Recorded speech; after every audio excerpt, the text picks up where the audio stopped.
आदरणीय चंद्रशेखर आज़ाद जी लगभग 10 सालों से वहाँ अपनी तैयारी कर रहे हैं। धरातल पे जाकर लोगों से मिल रहे हैं, घर घर जाकर लोगों से मिलना है। वंशवाद की राजनीति से जन्मे अखिलेश यादव जी वो एक बार तो श्री मुलायम सिंह यादव जी के छत्र छाया में मुख्यमंत्री बन गए, लेकिन अब कभी भविष्य में भी वो खुद को मुख्यमंत्री बनता नहीं देख सकते हैं। इन्होंने इस चीज़ की गवाही दी है कि दलित और मुस्लिम विरोधी है समाजवादी पार्टी।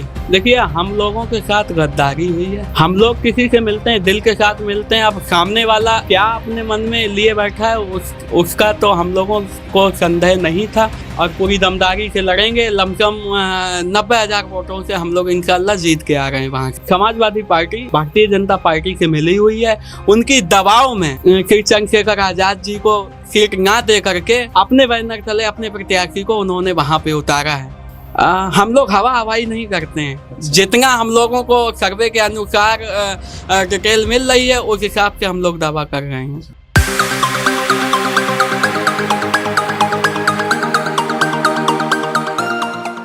नमस्कार, बहुत बहुत स्वागत है आप सभी का एक बार फिर से INDC नेटवर्क के न्यूज चैनल पर। आप सभी को पता है कि लोकसभा का चुनाव काफी करीब आता जा रहा है।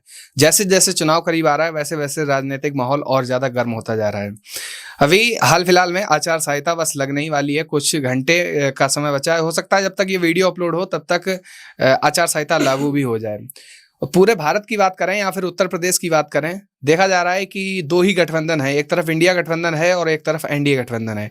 ये प्रत्याशी आमने सामने आ रहे हैं, लेकिन कहीं कुछ कुछ जगहों पर इससे भी इंडिया गठबंधन और NDA गठबंधन के अलावा कुछ प्रत्याशी ऐसे भी हैं, जैसे कि एक चंद्रशेखर आज़ाद, जो नगीना लोकसभा सीट से, बिजनौर की जो नगीना लोकसभा सीट है, वहाँ से चुनाव लड़ रहे हैं। लेकिन समस्या ये आ गई है भीम आर्मी के सामने, क्यों आज़ाद समाज पार्टी के सामने, कि वहाँ पर समाजवादी पार्टी इंडिया गठबंधन का एक प्रत्याशी आ गया। आज हमारे साथ आज़ाद समाज पार्टी के कानपुर मंडल उपाध्यक्ष मोहम्मद शहजान मंसूरी हैं और आज़ाद समाज पार्टी से बहुत पहले से जुड़े हुए हैं। तो इनसे जानेंगे कि आखिर क्या वजह रही कि वहाँ पर लोकसभा प्रत्याशी को उतार दिया गया इंडिया गठबंधन का, जबकि वहाँ पर चंद्रशेखर आज़ाद भी चुनाव लड़ रहे हैं। बहुत बहुत स्वागत है हमारे चैनल पर। जी, आपका बहुत बहुत धन्यवाद, और INDC नेटवर्क के जितने भी दर्शक हैं उन सभी को मेरा बहुत बहुत धन्यवाद जो हमारी बात को सुन रहे हैं। अच्छा, सबसे पहला सवाल ये है कि आज़ाद समाज पार्टी इस टाइम लोकसभा चुनाव लड़ रही है। वहाँ लोकसभा की मतलब कितनी दावेदारी है कि लोकसभा सीट जीत जाएगी वहाँ पर? देखिए, हम आपको बता दें, आदरणीय चंद्रशेखर आज़ाद जी लगभग 10 सालों से वहाँ अपनी तैयारी कर रहे हैं। धरातल पे जाकर लोगों से मिल रहे हैं, घर घर जाकर लोगों से मिलना है, और हम लोगों की 10 साल से तैयारियां चल रही हैं। दूसरी तरफ इंडिया गठबंधन की तरफ से श्री अखिलेश यादव जी ने भी भरोसा दिया था कि हम आपको नगीना लोकसभा से चुनाव लड़ाएंगे, लेकिन वो अपने वादे पे खरे नहीं उतरे हैं। मैं श्री अखिलेश यादव जी से कहना चाहूँगा कि वंशवाद की राजनीति से जन्मे अखिलेश यादव जी वो एक बार तो श्री मुलायम सिंह यादव जी के छत्र छाया में मुख्यमंत्री बन गए, लेकिन अब कभी भविष्य में भी वो खुद को मुख्यमंत्री बनता नहीं देख सकते हैं। अगर इन्होंने आज जो मनोज कुमार को अपना वहाँ प्रत्याशी उतारा, समाजवादी पार्टी के बैनर तले जो प्रत्याशी उतारा है, इन्होंने इस चीज़ की गवाही दी है कि दलित और मुस्लिम विरोधी है समाजवादी पार्टी। अभी कुछ दिन पहले तो देखा गया था कि आज़ाद समाज पार्टी के राष्ट्रीय अध्यक्ष चंद्रशेखर आज़ाद जी और समाजवादी पार्टी के राष्ट्रीय अध्यक्ष अखिलेश यादव, मतलब गठबंधन होने की बात चल रही थी, गठबंधन हुआ भी, मतलब बातचीत चल रही थी। फिर ऐसी क्या चीजें आ गई बीच में कि वहां पर प्रत्याशी उतारना पड़ा? देखिए, हम लोगों के साथ गद्दारी हुई है। अच्छा, हम लोग किसी से मिलते हैं, दिल के साथ मिलते हैं। अब सामने वाला क्या अपने मन में लिए बैठा है उसका तो हम लोगों को संदेह नहीं था। अब जो भी है, हम लोग अकेले लड़ेंगे चुनाव, और पूरी दमदारी से लड़ेंगे। लमसम 90,000 वोटों से हम लोग इंशाल्लाह जीत के आ रहे हैं वहां से। 90,000 वोट? जी, इतनी तगड़ी दावेदारी? जी जी बिल्कुल। लमसम 10 सालों से हम लोगों की तैयारियां चल रही हैं। वहाँ का बच्चा जानता है कि हाँ, अगली बार अगर संसद में कोई जाएगा नगीना से तो केवल एक ही व्यक्ति जाएगा, चंद्रशेखर आज़ाद। अच्छा जी। अब एक तरफ एनडीए गठबंधन है, दूसरी तरफ इंडिया गठबंधन है। अगर इंडिया गठबंधन से चंद्रशेखर आजाद जी जुड़ जाते तो हो सकता था कि वहां पर भाजपा हार जाए, लेकिन अब तो ये उल्टे समीकरण बनते जा रहे हैं कि अगर वहां पर एक तरफ इंडिया गठबंधन है और एक तरफ चंद्रशेखर आजाद जी हैं, ये सब वोट काटेंगे तो फिर वहां तो भाजपा के जीतने के चांस ऐसे ज्यादा बढ़ गए। ऐसा है, समाजवादी पार्टी भारतीय जनता पार्टी से मिली हुई है, उनकी दबाव में श्री चंद्रशेखर आजाद जी को सीट ना दे करके अपने बैनर तले अपने प्रत्याशी को उन्होंने वहां पे उतारा है। जी, मतलब इंडिया गठबंधन और एनडीए गठबंधन नगीना लोकसभा सीट पे एक साथ है। ये बिल्कुल एक साथ है, सामने ये केवल दिखावा है इंडिया और एनडीए, लेकिन अंदर खाने इन सबकी बात एक ही है। अच्छा जी, मतलब समीकरण जो है वो बिल्कुल जो सोचे जा रहे थे उससे बिल्कुल उल्टे हुए हैं। बिल्कुल उल्टे हुए हैं। अगर उल्टे नहीं हुए होते तो आप ये बताइए, नगीना जो व्यक्ति 10 साल से वहां तैयारी कर रहा है, वहां पे चंद्रशेखर आजाद जी के अलावा कोई दूसरा अच्छा, अगर हमें आप व्यक्ति प्रत्याशी बता दीजिए, कोई हो तो आप बताइए हमें, कोई दूसरा उनसे अच्छा कोई प्रत्याशी मिलेगा वहां की जनता को?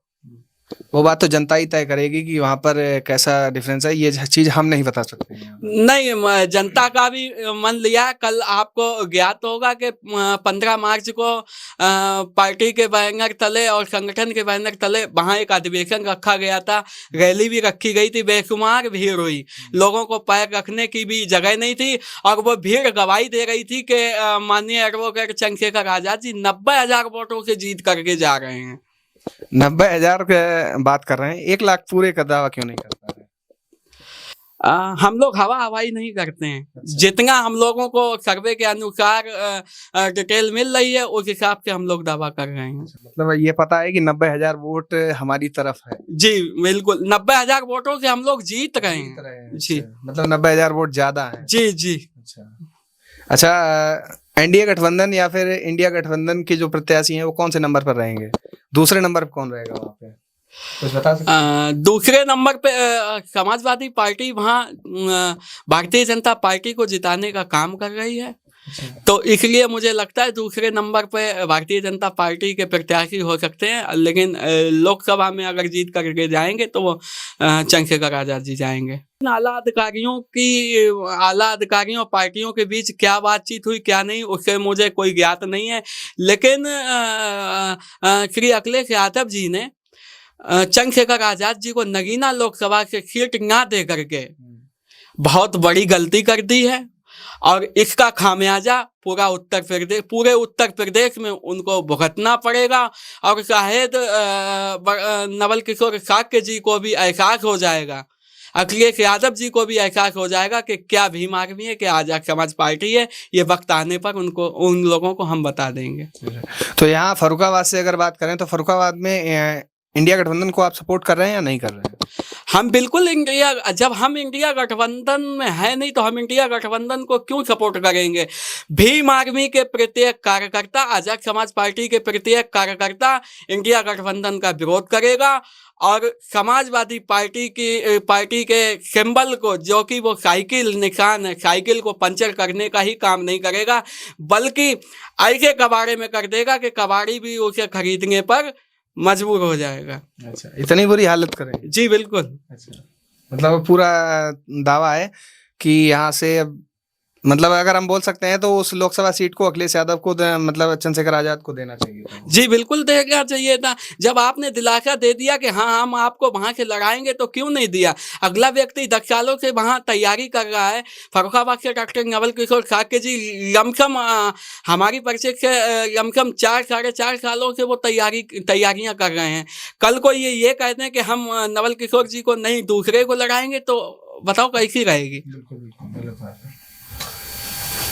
तो देख सकते हैं आप किस तरह से जो नगीना लोकसभा सीट है वो काफ़ी ज़्यादा चर्चाओं में है, क्योंकि वहाँ पर चंद्रशेखर आजाद जो भीम आर्मी और आजाद समाज पार्टी के राष्ट्रीय अध्यक्ष हैं, तो अखिलेश यादव ने इंडिया गठबंधन की तरफ से चंद्रशेखर आजाद को सीट नहीं दी है। और मोहम्मद शहजान मंसूरी का ये कहना है कि वो सीट जो उन्होंने नहीं दी है उसका खामियाजा समाजवादी पार्टी को भुगतना होगा। अब क्या होगा वहाँ पर लोकसभा सीट नगीना पर, ये जनता तय करेगी। और आपको क्या लग रहा है कि कौन जीतेगा नगीना लोकसभा सीट पर, भाजपा या फिर इंडिया गठबंधन या फिर चंद्रशेखर आजाद जी वहाँ से सांसद बनेंगे? और अब की बार केंद्र में किसकी सरकार होगी ये भी नीचे कमेंट करके जरूर बताइए। बने रहिए INDC नेटवर्क के साथ, मिलते हैं नेटवर्क के साथ। बहुत बहुत धन्यवाद। INDC नेटवर्क, बदलते भारत के साथ।